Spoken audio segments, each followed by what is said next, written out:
Popcorn, এই নামটা বেশ সবার পছন্দ, নামের সাথে সাথে খেতেও বেশ ভালো লাগে, তাই তো? পপকর্ন খেতে যেমন ভালো লাগে তেমনই বলি মুভি পপকর্ন কিন্তু একদম নয়। কারণ এই পপকর্নগুলো মানে স্পাইসি মশলাদার পপকর্ন, এইগুলো বা অনেক দিনের ভাজা পপকর্ন একটু অ্যাভয়েড করাই ভালো। বাট আপনি যদি বাড়িতে ভেজে নিন, বাড়িতে ভেজে রাখুন, তাহলে কিন্তু সেই পপকর্নটা আপনি ভালোভাবেই এনজয় করতে পারেন। যদি আপনি অফিসে যান তাহলে ব্যাগে ছোট্ট টিফিন বক্সে করে এটা ক্যারি করতেও সুবিধা হবে।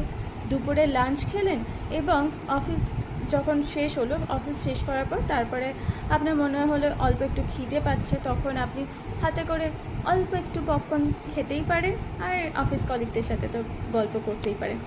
আর যদি বাড়িতে থাকেন, দুপুরে ঘুম থেকে উঠে মনে হচ্ছে কি খিদে পাচ্ছে, তাহলে সেই সময় কিন্তু একটা দুটো পপকর্ন খেতে খেতে আপনার পছন্দের শোগুলো এনজয় করতে পারেন।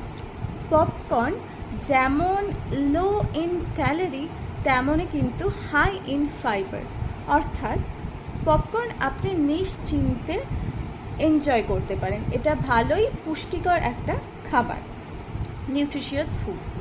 তো এমন একটা ভালো ভাজা স্ন্যাক্সের রেসিপি দিলাম, অবশ্যই একটা থ্যাংক ইউ আশা করবো। তো যদি এটা ভালো লেগে থাকে তাহলে কমেন্ট বক্সে অবশ্যই থ্যাঙ্কস কিন্তু লিখে যাবে।